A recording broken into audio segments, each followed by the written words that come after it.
You're about to watch a documentary exploring the activities of different serial killers from each state for educational purposes only. The content is disturbing and will be presented responsibly. Anything you see should not be emulated or glorified. Viewer discretion is advised. Did you know in the early 1900s there was a crazy man whacking folk while riding horseback? How about a man who turned his victims into burgers he sold roadside? These are just some of the many deranged serial killers we're going to take a look at as we explore one serial killer from each state. The format for this video is simple. We're just going to jump from state to state and explore a little bit about who this person was, what drove them to kill, what happened after they got caught, and how many victims they had. There's a lot, 50 to be exact, so we're only going to talk about each one for about a minute or two. The juicier ones might get a little more time, so I'm sorry if I ramble on a little bit. Anyways, I hope you enjoy. Welcome to Pixels After Dark, and let's begin the video. Alabama, Thomas Whisenhant. Thomas Whisenhant was a troubled child who found himself mixed up with the law at a pretty early age. Facing a robbery and murder charge at only 16, Thomas somehow found a way to escape every accusation through alibis and technicalities until 1965, when he was sentenced to 20 years in prison after beating a fellow member of the Air Force so bad she was left disfigured and hospitalized for 2 months. For those who don't know, 20 years is almost never really 20 years. Soon it gets reduced to 10, and by 1973, Tom was back on the streets ready to cause more chaos as he's so expected to do. Between 1975 and 1976, Thomas would go on a spree attacking and kidnapping female gas station clerks from Mobile, Alabama, mutilating their bodies and dumping them in the forest. He was finally arrested after being caught returning to the place he left one of his victims, Cheryl Lynn Payton, and was sentenced to the death penalty on September 9th of 1977. He died in 2010 by lethal injection. Thomas had 4 victims. Alaska, Robert Hansen. Robert Christian Hansen, born in Estherville, Iowa, moved to Alaska in 1971, where he established himself as a baker and a respected hunter. Due to his unpopularity and general rejection from women, he went kind of insane. Honestly, this might be one of the first cases of a modern-day incel. He was diagnosed with manic depression with periodic schizophrenic episodes, and the psychiatrist who made the diagnosis even noted that Hansen had an infantile personality, which means he was obsessed with getting back at people he felt had wronged him. Feeling like this being the opposing sex, Robert went down a dark path of abducting innocent women and letting them run free for his opportunity to hunt.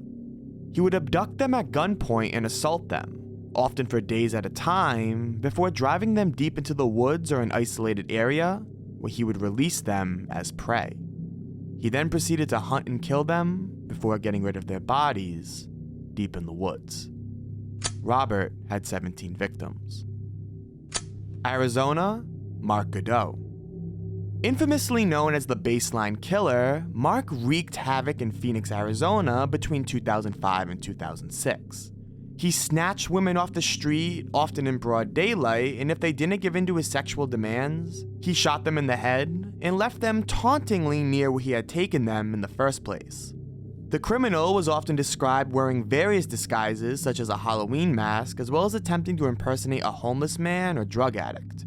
Aside from the murders, Mark went on such a rampage of various assaults across the state that community meetings were conducted and a $100,000 bounty was placed for any information that could lead to his arrest. He was surprisingly shifty. However, Mark was eventually convicted in 2007 after being arrested for a separate crime linked to the Baseline Killer investigation. In addition to a catalog of other crimes and assaults, he was found guilty and still waits on death row almost 2 decades later. Mark had 9 victims. Arkansas, the Phantom Killer. In 1946, an unknown assailant began tormenting young couples in the Texarkana region of Arkansas. This first started with a couple named Jimmy Hollis and Mary Jean Laurie who parked on a secluded road out of Bowie County. They reported that they were forced out of their car by an armed man, with the face hidden by a brown burlap sack with only 2 slits cut out for eyes. He assaulted the two before fleeing after noticing a car approaching in the distance. However, this would only begin the mysterious trail this man was about to leave. Over the next 2 months, 2 young couples were killed in similar areas, off back roads and in secluded areas around Texarkana. And only a month after this was a husband killed in an isolated farmhouse in Miller County. His wife was attacked, however managed to escape, and after investigation, it was found that the tire tracks leaving the crime scene matched the ones found around the previous locations. With the exception of one lead suspect, the murderer was never found. Due to his elusiveness, local newspapers coined him the Phantom Killer, and later regarded his crimes as the Texarkana's Moonlight Murders. It was suspected he had 5 victims. California, Richard Ramirez, aka the Night Stalker. Born in El Paso, Texas, Richard was supposedly exposed to severe trauma while growing up in his large family home. At the early age of 12, Richard was reportedly exposed to several pictures of women his cousin brutally tortured and killed while in Vietnam, and even witnessed his cousin fatally shoot his wife. Moving to Los Angeles a few years later, it was clear that this impression rubbed off on Richard, as he soon began breaking into homes and stealing vehicles from the streets of LA. It wouldn't be long before he committed his first murder, and had adopted a niche of spreading satanic symbols across his crime scenes. He was a Satanist, and his victims seemed to be primarily women of all ages.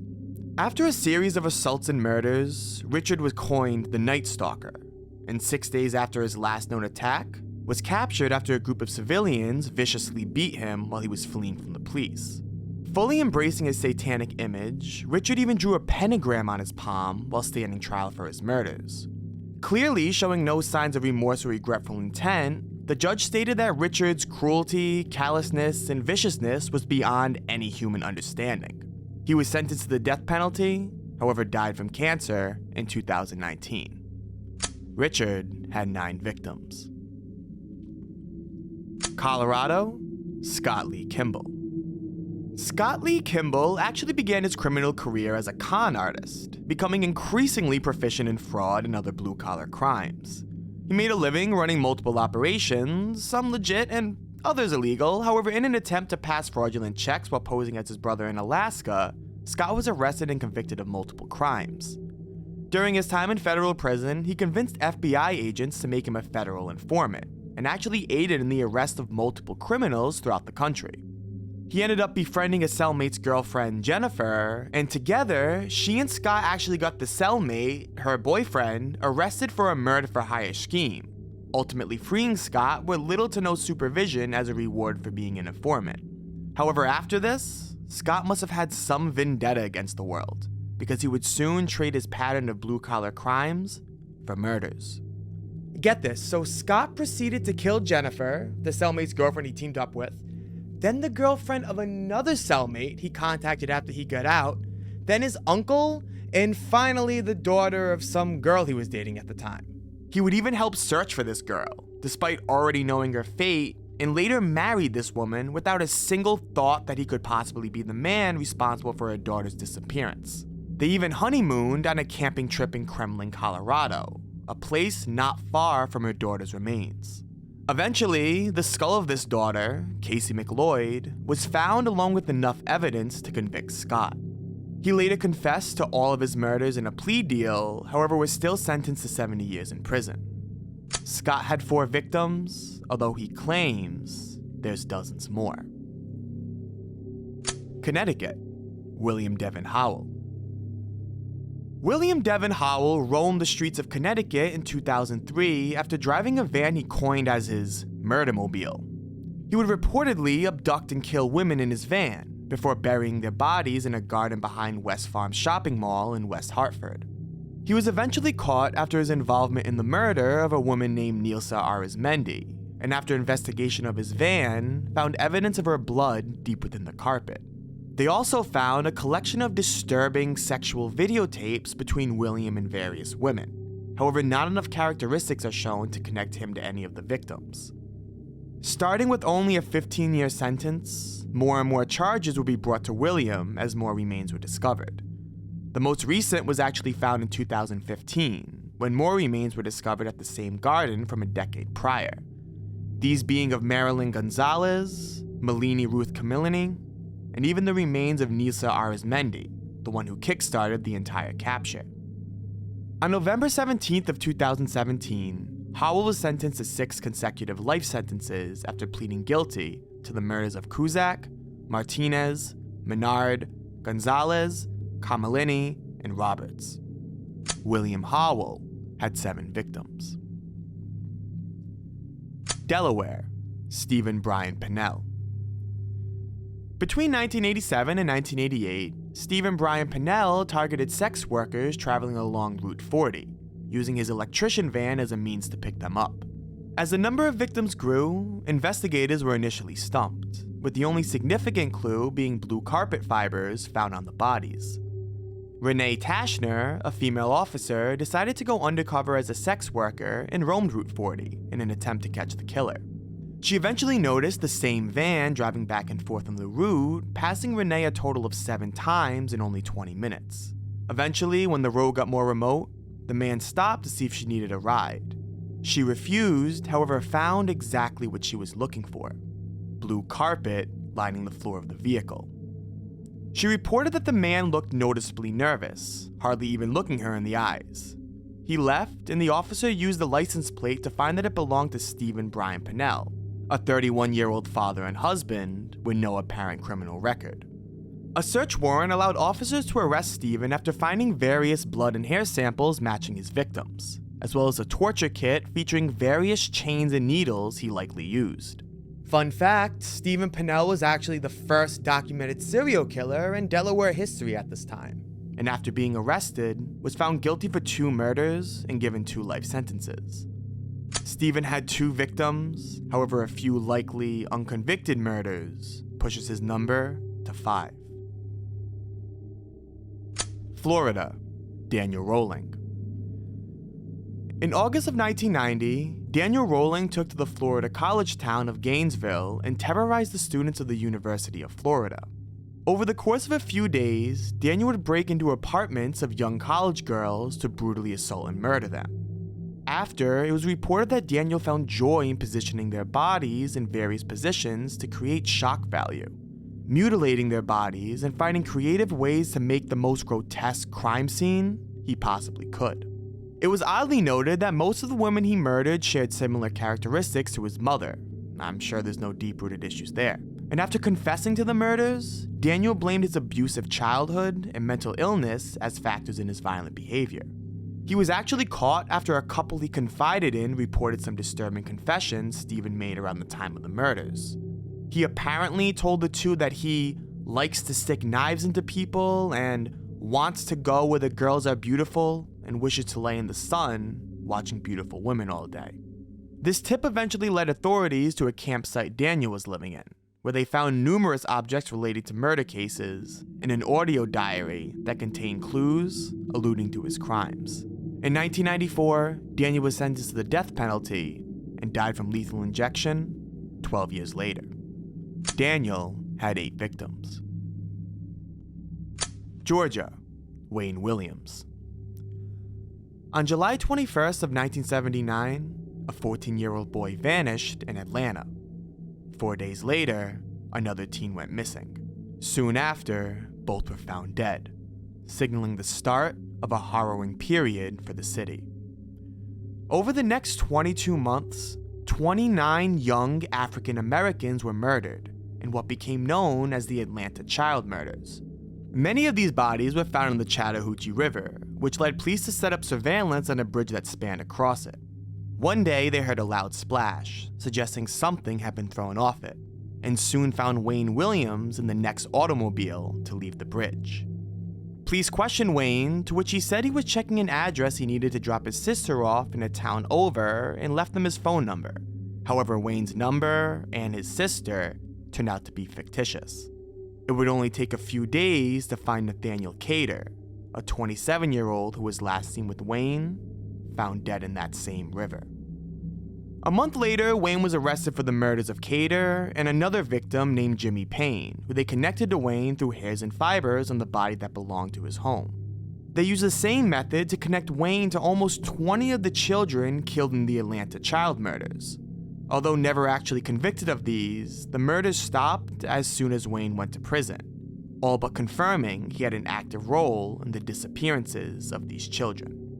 Wayne had 2 victims, although if you take into account the children he likely murdered, this number jumps upwards of 30. Hawaii, the Honolulu Strangler. The Honolulu Strangler was a serial killer that preyed on women in Honolulu between 1985 and 1986. This was honestly one of the first known serial killers in Hawaii at the time, and it quickly sent fear to an otherwise peaceful region. The first victim was a 25-year-old woman named Vicky Purdy, who was discovered near Kihi Lagoon, assaulted and strangled with her hands tied behind her back. Over the course of that year, 4 more women would be discovered in the same way, strangled and tied up, dead in isolated locations. There have been a few theories and suspects, however to this day, police were never able to find a culprit. The Honolulu Strangler had 5 victims. Idaho, Thomas Creech. On November 6th of 1994, Thomas Creech and his girlfriend, Carol Spaulding, were hitchhiking in Idaho when 2 painters, Edward Arnold and John Bradford, picked them up. For some unknown reason to me, I can't find any explanation anywhere, Thomas pulled out a rifle and shot the 2 in the head, proceeding to hide their bodies in a barrow pit along Highway 55 in Valley County. They were both arrested in the following days for suspicion in 2 completely separate murders, as well as supposed death threats sent to politicians. Thomas was eventually found innocent for the threats, however completely shocked the entire nation when he readily admitted to his responsibility in 42 murders across nearly a dozen different states. From drowning his childhood friends, to contract kills for the Hells Angels, to satanic rituals involving human sacrifices, Thomas began spilling every murder he took part in since he was 17 years old. Although shocking, many officials actually believe this confession to be bogus, something many killers do to pad their stats in a way. However, the information he surprisingly supplied allowed police to connect Thomas to 9 victims. Only being able to convict him of 5, Thomas was sentenced to the death penalty, a lethal injection that was supposed to be given only a few months ago. However, complications in inserting the IV gave him a few more months. His lethal injection is now expected to occur very soon. Thomas had 5 victims, although up to 43 are suspected. Illinois, John Wayne Gacy. I'm not going to go too in-depth on this one, as I'm sure many of you already know about John. However, in the 70s, John Wayne Gacy worked as a clown performer for children's parties under the name Pogo the Clown.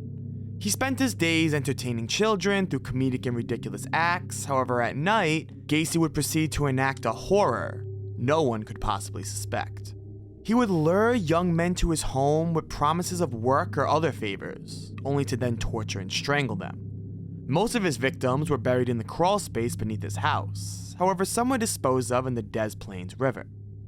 It was also unnervingly noted that many of his murders were actually performed with his clown costume on. Police would soon become suspicious of Gacy and begin conducting an investigation. They couldn't find anything, however had enough evidence to place Gacy under 24-hour surveillance. In the winter of '98, as police began compiling a search warrant that accessed Gacy's crawl space, he would proceed to go on a drunk bender, admitting his crimes to his lawyer and other unnerving confessions to his acquaintances and seemingly random people. As Gacy drove around town tying up loose ends, the police would eventually access his crawl space and found the remains of numerous young victims. Gacy was arrested and sentenced to the death penalty, dying from lethal injection in May of 1994. John Wayne Gacy had at least 33 victims, although the exact number is still unknown. Indiana, Herbert Baumeister.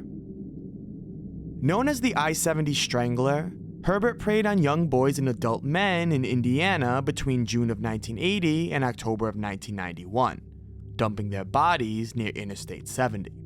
It was usual for Herbert to meet his victims in popular gay bars and other similar establishments within a 4-block radius of Indianapolis. All of his victims were later found naked or partially clothed near Interstate 70, often dumped in rivers, streams, and ditches in the rural countryside. Although Herbert was a suspect, these murders went unsolved for over a decade, and in 1988, Herbert purchased a farm for himself and his family. This 18-acre property was a perfect location to hide victims away from the public eye, something he actually did quite often. There was even an instance where Herbert's young son found a partially buried skeleton while playing in the backyard. Herbert convinced his family this was the burial of his father, and even kept the skeleton in his garage before relocating it to his garden. After divorce, Herbert's wife allowed police to search the property while Herbert was out of town, leading to the discovery of bone fragments from at least 11 different people scattered around the property. With a bit of a head start, Herbert fled to Canada, where he would die by his own hand. Although many of the murders aren't proven to be from Herbert, he's likely the prime suspect. Herbert Baumeister had between 11 to 24 victims.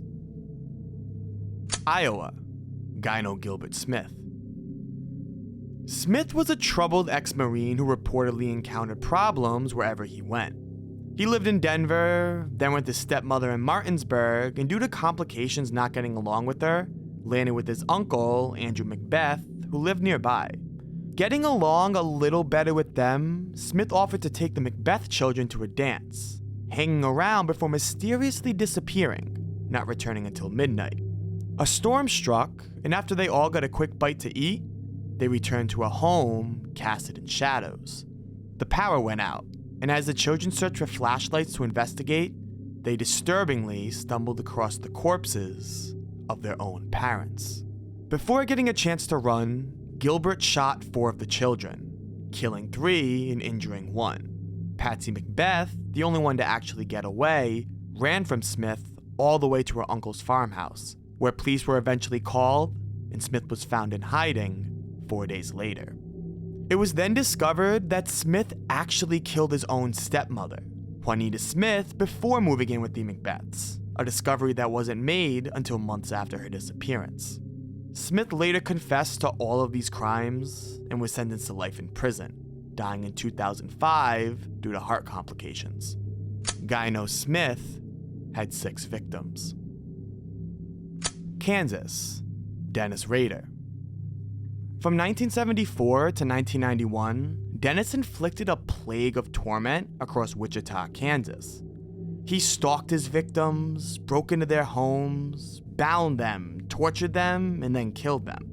A common pattern that led to Dennis titling himself as the BTK Killer. Bound, torture, kill. Rader's first known murders were the Otero family in January of 1974. Killing 2 parents and their 2 children. However, over the next 2 decades, his killing spree would only escalate, all while living a double life as a family man and church leader. He kept his 2 identities separate, with most people regarding Dennis as normal, polite, and well-mannered. He actually got away with these murders for quite some time until the mid-2000s, when he heard word of a book being written about the story. Hungry for attention, Dennis re-emerged as the BTK, sending taunting letters to the police. However, a floppy disk he sent them got traced back after inspecting the metadata of one of the files. The man literally got caught by being a boomer. To be fair, he kinda got what he wanted. Plenty of attention for the year that it lasts before you get reduced to a Trivial Pursuit question. It was actually pretty hilarious. Apparently, Dennis had a whole ensemble of theatrics that he planned to enact, like postcards and pictures he planned to set out with disturbing messages. And he even threw a bound doll hidden in a cereal box in the back of some random guy's pickup truck. This would have been a cool revelation that the BTK was back, like it's something out of a Batman film. However, the guy just threw it out, thinking it was garbage. Dennis got 10 life sentences, so essentially life in prison, and actually still lives today, at the ripe, youthful age of 79. Dennis Rader had at least 10 victims. Kentucky, Donald Harvey. Donald Harvey, also known as the Angel of Death, was a nurse's aide who killed a number of patients in Ohio and Kentucky from 1970 to 1987. He worked for short intervals in various hospitals where he would poison patients with cyanide, suffocate them, or administer fatal doses of medication. He claimed he did this out of empathy for the suffering patients, however, also claimed most of his killings were out of anger at the victims. His former attorney claimed He kills because he likes to kill. Although most of his victims were hospital patients, he was also found to be poisoning his lover and neighbors for quite some time, killing some and leaving the others chronically ill. He was eventually caught after one of his patients was found with high levels of cyanide in his system after abruptly dying after 7 months on life support. Harvey would soon become a person of interest after they caught him stealing body parts for cult rituals, and the rest is history. Harvey had 37 victims, however upwards of 87 are alleged and suspected. Louisiana, Derek Todd Lee. Derek Todd Lee, known as the Baton Rouge serial killer, is one of Louisiana's most notorious murderers. Active in the Baton Rouge area, Lee's method of operation was particularly vicious. He would often stalk his victims, typically women, break into their homes, and assault and murder them. He was particularly evasive, as there was usually no sign of forced entry, and Lee luckily avoided the police for some time due to a false lead. An apparent witness to an abduction described the kidnapper to be white. However, this claim is clearly false. Although Lee was a previously convicted stalker, he was overlooked because of this, and police began to get thousands of DNA samples from Caucasian men across the area. It wasn't until a DNA scan identified the killer as 84% African that Lee finally became a suspect. During an invasion and assault against Diane Alexander, her son walked in and chased the assailant out of the house. The son got a description of the vehicle and was able to supply details for a police sketch. With all this, police were finally able to identify Derek Todd Lee and arrest him shortly after. Derek was sentenced to the death penalty, however died due to heart complications in 2016. Derek Todd Lee had at least 7 victims. Maine, John Joseph Joubert. Joubert was a troubled child raised by a poor upbringing. He witnessed his father try to strangle his mother at a young age and took his father's side, resenting his mother for restricting Joubert from seeing him. He was bullied growing up in school for seeming weak, and because of this, began to prey on those weaker than him.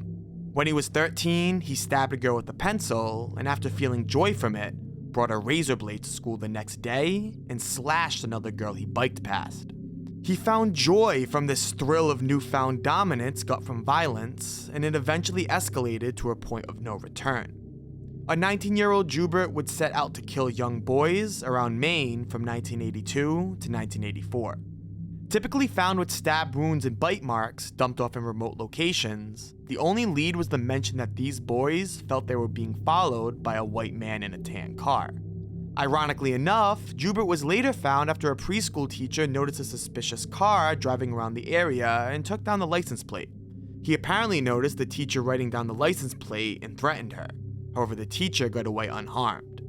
A search warrant was issued, and the same type of rope that binded all of his previous victims were found under his possession. He later confessed to the murders and was sentenced to the death penalty, dying in 1996. John Joubert had at least 3 victims. Maryland, Joseph Roy Metheny. Joseph Metheny is probably the most grotesque addition to this list. He was a deranged serial killer who committed acts that would make your stomach curl.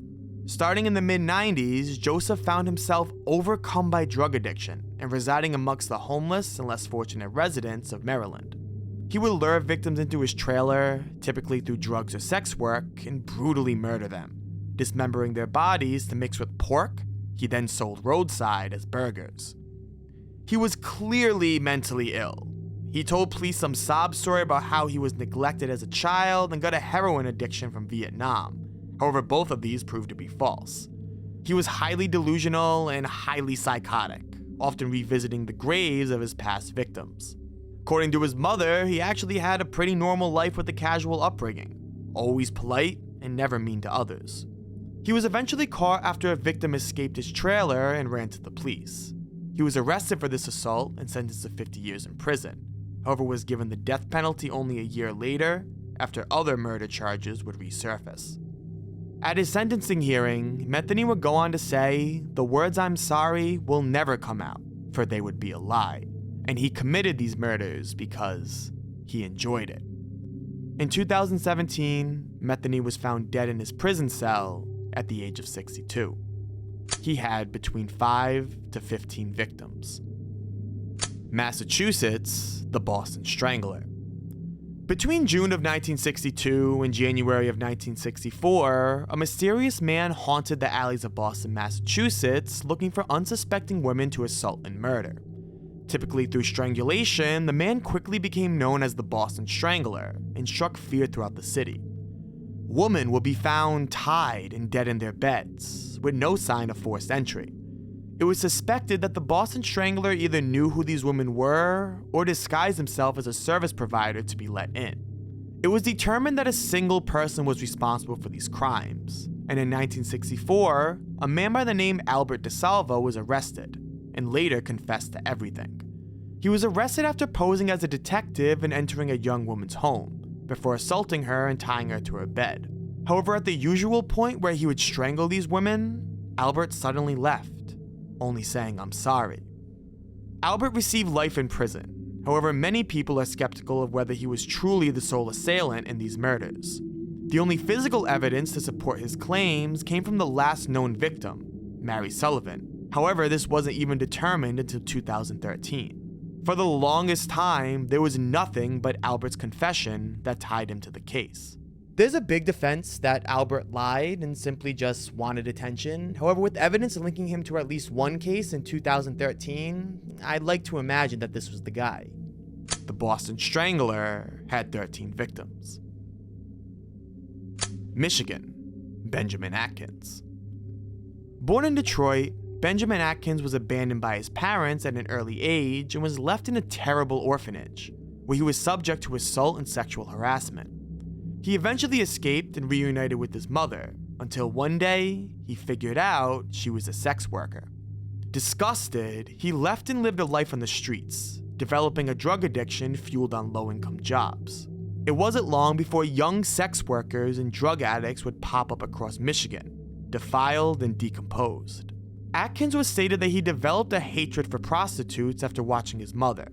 He would lure his victims into abandoned houses by offering drugs and alcohol, in addition to paying for their sexual services. However, once he had them alone, he would assault and strangle them, usually leaving them right where they lie. It wasn't until Atkins was arrested for a completely separate charge that he confessed to all these murders, confirming the validity by leading officers to all of their bodies. Benjamin Atkins had 11 victims. Minnesota, Paul Michael Stefani. On December 31st of 1980, a man called the St. Paul Police Department at 3 a.m. to report an attack, directing police to a location and saying, "There's a girl hurt there." 6 months later, the same man would call again, pleading to the police, "Goddamn, will you find me? I just stabbed somebody with an ice pick. I can't stop myself. I keep killing somebody." 2 days later, he would call again, saying he was sorry and would soon turn himself in.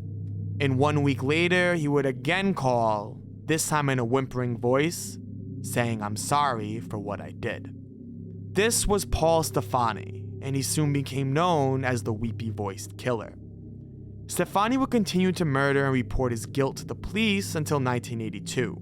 When an attempted attack on a young woman was cut short after a nearby man heard her screams and intervened. Stefani was later arrested for 40 years, however got diagnosed with a deadly skin cancer. After learning he only had 1 year left to live, he felt it was time to confess to all of his murders and reveal himself as the weepy-voiced killer. Paul Stefani had 3 victims. Mississippi, Glenn Edward Rogers. Dubbed the cross-country killer, Glenn Edward Rogers began his murder spree on September 28th of 1995, the same day Sandra Gallagher, a 33-year-old mother of 3, won a $1,200 lottery. The two would meet the next day, and soon, her car was found abandoned, with her burned body waiting inside. Glenn was named the cross-country killer because he would soon travel all throughout the United States, killing somebody in California, Mississippi, Florida, and then Louisiana, before eventually being chased to Kentucky by police after being spotted driving one of his victims' cars. After a shootout and successful arrest, Glenn Rogers was convicted for the murder of Tina Marie Cripps and sentenced to the death penalty. However, the most interesting thing about this killer actually came long after his death in a 2012 documentary titled My Brother the Serial Killer, where they discussed claims that Rogers may have actually been involved in the murder of Nicole Brown Simpson and Ron Goldman. LAPD responded to this, saying they had no reason to believe it was Mr. Rogers, as they have no doubts it was O.J. Simpson. However, speculation really hasn't stopped since this murder occurred. Glenn Rogers had up to 6 victims, although as much as 70 have been alleged. Missouri, Charles Ray Hatcher. In 1978, the body of 4-year-old Eric Christian was found on the banks of the Missouri River, showing signs of abuse and suffocation. Initially, another man was wrongfully convicted for this crime. However, in 1982, it was discovered it was none other than a man named Charles Hatcher. Since his youth, Charles consistently found himself at the neck of the law, committing a variety of crimes. Auto theft, writing fake checks, and attempting to escape prison being some. However, in 1959, he would attempt to abduct a 16-year-old boy delivering newspapers. Unsuccessful, he was sentenced to 5 years in prison. However, after being released only serving 3/4 of the original time, he would pick back up right where he left off. For the next 15 years, Charles would ravage through Missouri, hunting children left unattended. He got arrested numerous times, including attempted murder, however never got convicted of an actual murder charge. He would serve time, get released, and continue again as if nothing ever happened. Eventually, in 1982, Charles got arrested for a suspected murder charge and confessed to the numerous murders he committed since 1969. Charles Ray Hatcher had 16 victims. Montana, Wayne Nance. Wayne Nance, also known as the Missoula Mauler, terrorized Montana during the 70s and the 80s. Growing up, Nance frequently boasted of worshiping the devil, and had even used a hot coat hanger to brand himself with satanic symbols. He also bragged about wanting to commit a murder before he was 19 years old, something he was suspected of doing before he even graduated high school. Wayne would spend the next decade terrorizing women, assaulting them and often finishing them off with a rifle. However, was never convicted of any murders, despite being linked to many mysterious disappearances. It wasn't until 1986 when an attempted home invasion and murder of Doug and Chris Wells went haywire, and an assumingly dead Doug Wells shot Wayne with a rifle while he was assaulting Doug's wife. Both Doug and Chris made full recoveries, however Wayne Nance would die only a day later. After his death, investigation connected Nance to several unsolved cases through forensic evidence and witness accounts. Although uncertain, it was determined that Nance had 6 victims. Nebraska, Charles Raymond Starkweather. Growing up bullied due to medical deformities and speech impediments, Charles Starkweather took to assaulting others he felt was more powerful than him during his late teens. He found a romantic partner, 13-year-old Carol Fugatti, someone who had a large age difference to say the least, and together they would cause disastrous havoc across Nebraska in only a month's time. This first began when Starkweather arrived to pick up Fugatti from her home. However, after her parents told him they didn't want him seeing their daughter, proceeded to murder her entire family. Fugatti would later arrive and accompany Starkweather as the two drove through Nebraska, abducting and murdering random folk as if it was a GTA game. They broke into houses, stole cars, and shot almost everyone they could if the situation fit. Starkweather was eventually caught after Fugatti ran to the police claiming he was trying to kill her. After a high-speed chase in Wyoming, Starkweather was finally arrested and convicted for his murders. He received the death penalty, however Fugatti got off with only 17 years as she claimed she was only following Starkweather because her life was threatened. The judge didn't believe this as she had many clear opportunities to escape, and Starkweather even said multiple murders came from Fugatti's hand, claiming she was the most trigger-happy person he had seen. Although pinned on Starkweather, together they had 11 victims.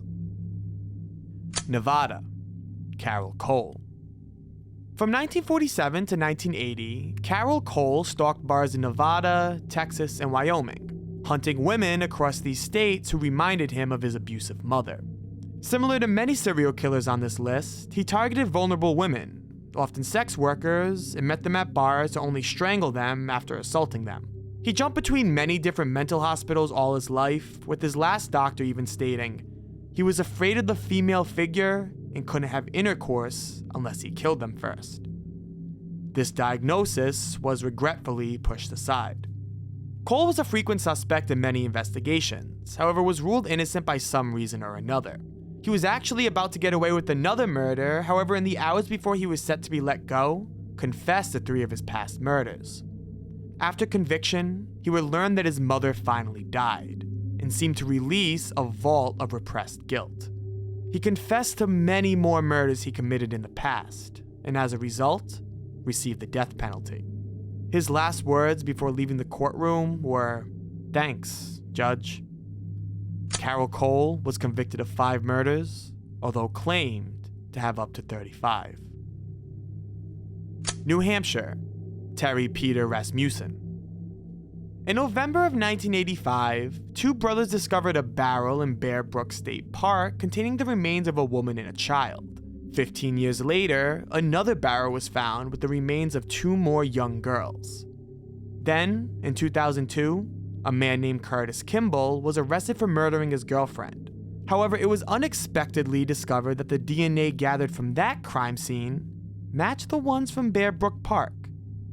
As it turns out, Curtis Kimball's real name was Terry Rasmussen.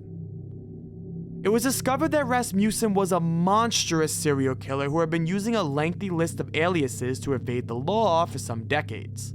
He had a pattern of dating women, invading their families, and murdering them after gaining their trust. He had a different alias for each marriage and made sure to jump states after each murder. Rasmussen was sentenced to 15 to life, however died after a combination of cancer and pneumonia. Rasmussen had between 6 to 12 victims. New Jersey, Richard Francis Cottingham. Richard Cottingham, dubbed the Torso Killer, got his name after the gruesome terror he inflicted on New York and New Jersey for almost 30 years. Starting in the 60s, Cottingham would target young sex workers by approaching them in bars, drugging them, and taking them to remote locations where he would torture, kill, and dismember them. During this time, Cottingham actually got married and raised a whole family, all while still somehow maintaining his second life as a gruesome serial killer. So if you don't think your partner has time to cheat, he was arrested and found with a brutally beaten and handcuffed sex worker after a hotel maid discovered the dismembered remains he left at one of his crime scenes. Cottingham was convicted in 1981 and 1984 for multiple murders, earning him life sentences and later confessing to many more while in prison. Richard Cottingham had between 11 to 19 victims. New Mexico, David Parker Ray. David Parker Ray is probably one of the most disturbing serial killers I've ever discovered. He and his wife built a trailer in their backyard named their Toy Box, where they would drug, abduct, and imprison women for their own satisfaction. Upon waking up, an abducted woman would be forced to listen to a cassette tape left for them, where David Ray would detail what had happened, where they are, and what will happen to them in the near future. The transcript for the cassette tape has been released to the public, and it's essentially nightmare fuel. David Ray very calmly details the disgusting and torturous acts he plans to do to these women, and assures them that when he's done, they won't remember a single thing due to a home-brewed liquid meant to erase memories. David Ray and his wife were eventually caught after a victim escaped his toy box and ran to the police. David was sentenced to 224 years in prison for kidnapping and torture, but died of a heart attack in 2002. Only 3 murders have actually been confirmed, although it's been claimed the true number is in the hundreds. New York, Joel Rifkin. Joel Rifkin, one of New York's most notorious serial killers, terrorized the city from 1989 to 1993. He brutally murdered at least 17 women, most of whom were sex workers, and discarded their bodies in various locations around New York and New Jersey. Actually surprisingly similar to Cottingham, Rifkin was also known to dismember his victims. Continuing a terrifying plague of murders through New York and New Jersey, everyone thought they had thankfully moved past. Rifkin was eventually arrested after running from the police once they attempted to pull him over for driving a car without a license plate. After 25 minutes, he lost control of his vehicle and crashed into a telephone pole. After investigation of the crash, police found the corpse of Tiffany Brescani wrapped in a tarp hidden in his trunk. He was arrested and sentenced to life in prison. Joel Rifkin had between 9 to 17 victims. North Carolina, Henry Louis Wallace. Between 1992 and 1994, 11 young black women in Charlotte, North Carolina were assaulted and murdered. These bodies would be discovered in various locations, and the only connection investigators could make were their distant relationship to Henry Wallace. Wallace murdered his friends, his girlfriend's friends, and even his sister's friends. Some of them he knew well enough to even attend their funerals after he murdered them. As his victims began to pile, police in Charlotte would increase their patrol squads. However, Wallace was still shifty enough to sneak past their guard and murder more innocent women. He was eventually caught and arrested on March 3rd of 1994, and within 12 hours, confessed to all of his murders. He was sentenced to the death penalty and currently remains on death row. Henry Wallace had 11 victims. North Dakota, Eugene Butler. In the early 1900s, Eugene Butler was a seemingly ordinary farmer from Niagara, North Dakota. However, soon after his move there in the late 1800s, he began showing signs of mental illness. He suffered from hallucinations, claiming that invisible people were chasing him, and around 1906, even began riding on horseback at nighttime, screaming at the top of his lungs. Neighbors and local residents were justifiably terrified and a little annoyed, so they sent him to the North Dakota State Hospital, where he would live for a few more years before dying in the asylum. His farm was split between his living relatives, and after clearing land for a planned renovation, excavators found something terrifying: a collection of human skeletons, most of which had signs of their skulls being bashed in by blunt objects. As they continued to dig, more and more skeletal remains began to be dug up, and besides for a few characteristics, none of the victims or motives could be identified. In the end, it was just assumed it was because of Eugene's mental illness, and it was concluded he had killed 6 people, although the true number could never be determined. Ohio, Shawn Michael Great. On September 13th of 2016, Ashland, Ohio police received a 911 call from a distressed woman who said she'd been kidnapped and her abductor was asleep merely feet away. This woman, only publicly being regarded as a Jane Doe, informed police that she was persuaded by Shawn to return to his home to grab some clothes.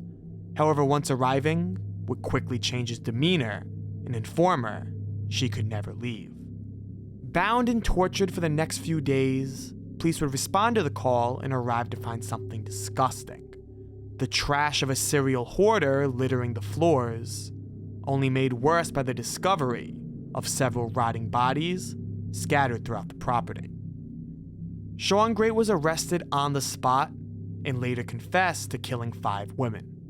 He received the death penalty and is expected to get a lethal injection on March 19th of 2025. Shawn had 5 victims. Oklahoma, Roger Dale Stafford. In the late 1970s, Oklahoma was shaken by a series of brutal murders orchestrated by Roger Dale Stafford. His spree began in 1974, when he robbed a local McDonald's and shot the assistant manager, Jimmy Berry, 4 times. He would continue this spree of robberies, with his most notorious act being one of a sirloin stockade restaurant, where he, his brother, and wife shot and killed 6 employees. Just days earlier, they had killed an Air Force sergeant and his family after offering them a ride with a broken down vehicle. 6 days after the steakhouse robbery, Stafford's brother would die in a motorcycle crash, and his wife would be arrested after visiting the funeral home. It was then that she would tip the police of Stafford's whereabouts and arrest him shortly after. Stafford was sentenced to death and spent years on death row before being executed by lethal injection on July 1st of 1995. Robert Stafford had upward of 34 victims. Oregon, Randall Woodfield. Randall Woodfield, a former NFL draft pick, was cut late into his first year of training camp after being selected by the Green Bay Packers. Feeling disgraced by his failure to maintain his football career, Randall returned to his hometown of Portland, where he would enact a series of assaults on women that landed him in prison for the next 4 years. Upon his release, in 1980, Randall would continue where he left off with a much more sinister ambition. He committed a spree of robberies, assaults, and murders across Oregon, Washington, and California. Targeting women along Interstate 5, he was given the title the I-5 Killer, and would continue his assault until 1981, where a police sketch led to his arrest. Finally convicted, Woodfield received a life sentence plus 165 years, and still remains in prison at the Oregon State Penitentiary. Randall Woodfield had more than 12 victims. Pennsylvania, Harvey Robinson. By the young age of 18, Harvey Robinson already began marking his tally of murders and assaults, making him one of the youngest serial killers in US history. There really isn't much to this case, honestly. It seemed like he just liked to kill. His father was charged for murder earlier in his life, so it likely came from that, but Robinson would simply break into women's homes, assault, and murder them. He targeted women of all ages and wasn't caught until an escaped victim of his, Denise Sam Calley, was used as bait to lure Robinson out into the open. He fell for the trap, and after a short shootout, was arrested with minimal injuries. In 1994, Robinson was convicted and sentenced to the death penalty for his crimes. He still remains on death row today. Harvey Robinson had 3 victims. Rhode Island, Craig Price. Even younger than Harvey Robinson was Craig Price, who started killing before he was old enough to drive. In 1987, at just 13 years old, Price broke into Rebecca Spencer's home and stabbed her to death. Only 2 years later, he brutally murdered his neighbors, Joan Heaton, and her 2 daughters, Melissa and Jennifer. He was arrested shortly after this and quickly confessed. He reportedly showed no remorse for the crimes he committed and even received a ridiculously low sentence due to his age. Being a minor at the time meant he would be released at age 21 with his criminal record sealed. He even bragged about this, stating he would make history once released. Luckily though, Price committed a variety of crimes while still in prison that have kept him there since this time. He was so close to being released in 2019, however, after being accused of a stabbing, received an additional 25 years, pretty much sealing a life sentence for the now 50-year-old Price. Craig Price had 4 victims. South Carolina, Donald Henry Gaskins. Dubbed the meanest man in America, Donald Henry Gaskins was a notorious serial killer from South Carolina. He grew up in a neglectful household, so much so the first time he reportedly learned his first name was Donald was when he heard it from a court appearance. This led to an early life of violence and soon escalated from assaults to murders. By the 1970s, he was targeting young hitchhikers and acquaintances, using his charm and humor to lure them away from the public before torturing and killing them. It wasn't until 1975 when a criminal associate of Gaskins ratted him out to the police, claiming he had knowledge of Gaskins killing 2 people, and claims from Gaskins himself that he murdered many more. After being arrested, he continued his spree from prison, killing multiple inmates before inevitably receiving the death sentence in 1991. Donald Gaskins had 15 victims, although he claims 110. South Dakota, William Konecki. William Konecki was one of South Dakota's most enigmatic serial killers. Originating from Germany, Konecki moved to the US in 1884 and eventually settled in Mountain Home, Idaho, where he managed a farm with his wife Regina. Things began to take an eerie turn when workers on this farm began to go missing. At first, Regina's nephew disappeared, and shortly after, their sheep owner, Litzman, mysteriously died. Police were immediately suspicious of Konecki, however, after dodging accusations, fled to Spearfish, South Dakota, where he continued his massacre on local farmers. Police there were quickly suspicious as well, knowledgeable of his past, and decided to search his farm. They coincidentally found Konecki walking through the forest very early in the morning and found him in possession of only a broken pocket knife and an axe. It was only a short while later they found the dismembered body parts of victim Andrew Demler. Konecki was sentenced to life in prison, however in 1919 escaped through an open gate and was never seen again. His whereabouts was last reported in Texas, likely on his way to Mexico, and to this day, no one knows what happened to William Konecki. All that's known is he had 3 victims. However, more are likely and have never been confirmed. Tennessee, Paul Dennis Reed.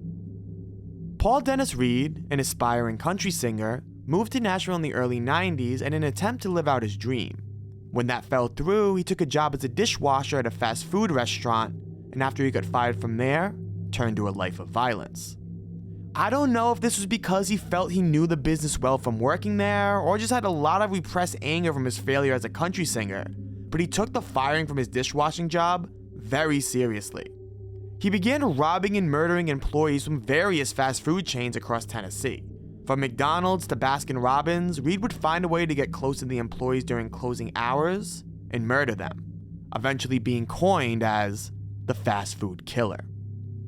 It wasn't until the attempted murder of McDonald's employee Jose Gonzalez that Reed was caught.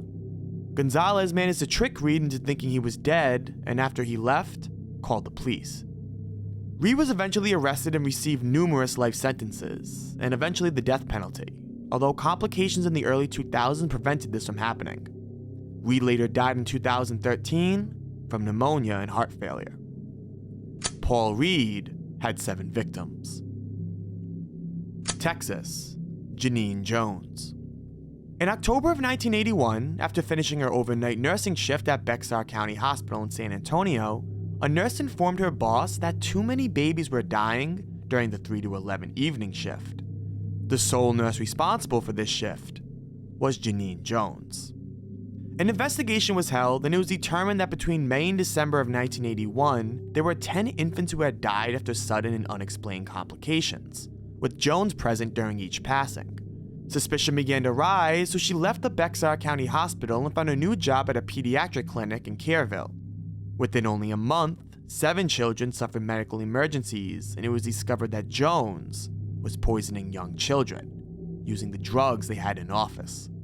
Jones was then arrested and claimed she only did what she did to encourage the creation of a pediatric intensive care unit in Kerrville, a bogus reason that wasn't even entertained.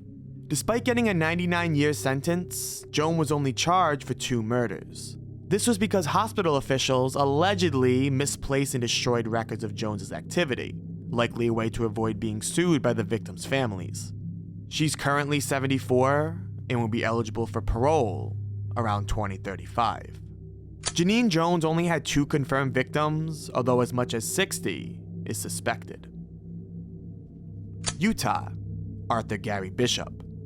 Arthur Gary Bishop is one of the original reasons why parents say don't take candy from strangers. In the early 1980s, Bishop drove around Salt Lake City, luring young boys in with treats and candy, and then killing them. There's even a terrifying story that Bishop recollects about stuffing one of their victims in a suitcase and walking by his own mother, who was frantically calling his name. From 1979 to 1983, 5 boys went missing. And in July of '83, a tip led police to suspect Bishop. After interrogation, they learned something terrifying. A nervous Bishop told authorities that he wanted to show them something back at his house, and after visiting, found more than 300 photos of young boys. He then went back to the station, where Bishop confessed to a variety of murders. Bishop received the death penalty and was subject to lethal injection in 1988. Arthur Bishop had 5 victims. Vermont, Ted Bundy. Easily the most famous on this list, Ted Bundy learned at a young age that he enjoyed watching things suffer. After finding thrill in killing mice in junior high school, Bundy would use his charm and good looks to lure young women to their death. Starting in the 1970s, he would target women by pretending to be injured or in need of help. Once he gained their trust, he would abduct, assault, and murder them. It's been noted that his methods were often brutal, and he even sometimes revisited the bodies of his past victims. His spree spanned through many different states, being arrested once in 1975 for kidnapping and again in 78 after a vicious attack on a sorority house at Florida State University, where he killed 2 women and injured several others. Bundy was convicted on multiple accounts of murder and sentenced to death, receiving the death penalty in 1989. He confessed to 30 murders, although the true number is suspected to be much, much higher. Virginia, Alfredo Rolando Prieto. In the early 1980s, Prieto and his family moved to California, where he joined a street gang known as the 456 Island Peru. He married and later had a child, however fired a gun at 3 fellow gang members after suspecting his wife was cheating on him. He received a minor sentence and settled in Virginia after being released, however would move back to California in 1990. He and his friends then robbed and kidnapped Anthony Rangella. They drove to his house and abducted the female members of his family, where they drove to an abandoned building, assaulting, and then attempting to murder them. Luckily, 2 survived. They called the police, which led to the arrest of Prieto, however it was unexpectedly discovered that he was responsible for 2 unsolved murders back in Virginia. Extradited to Virginia in 2008, Prieto was convicted of these additional murders and received multiple death sentences. He was executed by lethal injection on October 1st of 2015. Alfredo Prieto had 9 victims. Washington, Gary Leon Ridgway. For nearly 2 decades, Gary Ridgway terrorized the Pacific Northwest, leaving a lengthy trail of disappearances and unsolved murders. Dozens of women began vanishing from Seattle streets, only to be found in wooded areas days later. Despite a massive investigation, his identity remained unknown through the 80s and the 90s. Most of his victims were sex workers and young runaways, and his first 5 victims being found in the Green River gave him the public alias, the Green River Killer. He would have probably gotten away with it too if it wasn't for technology advancements. In late 2001, advances in DNA techniques actually allowed investigators to easily identify Gary from a list of 1,300 suspects. As it turned out, Gary Ridgway had a ton of victims. So much so that he actually avoided the death penalty by promising to lead detectives to a large collection of bodies. He confessed to 48 murders, however the true number is suspected to be much more than that. He claims he stopped counting around the 70 mark, leading the suspected victim total to be above 90. West Virginia, Harry Powers. Born Herman F. Drent in the Netherlands, Powers moved to the US in 1910, settling in Moundsville, West Virginia, and adopted the name Harry F. Powers. He lured his victims through Lonely Hearts advertisements, claiming he was looking for true love, but ultimately murdering them for their money. In 1931, he lured Asta Etcher and her 3 children to his home in Quiet Dell, West Virginia, where he murdered them. He then attempted to withdraw Asta's bank account, however the forged check he was using was rejected. He did this with multiple women, some robberies being more successful than others. However, in 1931, the investigation of Etcher led to her family's freshly dug graves. Love letters between the 2 would be uncovered and direct pleas straight to Powers. In 1931, he was sentenced to the death penalty and died only a year later. Harry Powers had 5 victims. Wisconsin, Jeffrey Dahmer. Another very famous serial killer, Jeffrey Dahmer became famous for murdering young men and boys between 1978 and 1991. He lured victims with promises of money or companionship, then drugged, strangled, and dismembered them, often engaging in sadistic acts on their dead bodies. His horrific spree ended on July 22nd of 1991, where a would-be victim escaped and alerted police. Inside his apartment, authorities found gruesome evidence, including photographs of dismembered bodies and even human remains. He confessed to the murders and was sentenced to 15 consecutive life terms. However, on November 28th of 1994, the coined Milwaukee Cannibal was killed by a fellow inmate in prison. Jeffrey Dahmer had 17 victims. Wyoming, Rodney Alcala. In 1978, Rodney Alcala appeared on The Dating Game, a television dating show that featured a bachelorette finding a date amongst a collection of eligible bachelors. Introduced to the audience as a successful photographer, Alcala charmed the bachelorette, Cheryl Bradshaw. However, she sensed something was off and ultimately refused to go out with him. What no one knew was how accurate her instincts were. In the midst of a rampage, Alcala had already murdered at least 2 women in California before this, and previously served time for the brutal assault of an 8-year-old girl. This rejection from Bradshaw was believed to fuel 3 more murders, leading to a string of dead women that he reportedly toyed and tortured. The spree eventually concluded when his blood was found at the crime scene of victim Jill Parenteau. Convicted in 1980, 1986, and again in 2010 for multiple murders, Alcala was sentenced to death, however died of natural causes in 2001. You never really know who someone could be, even someone as unsuspecting as a charming bachelor. Rodney Alcala had 8 victims, although the true number is believed to be much higher.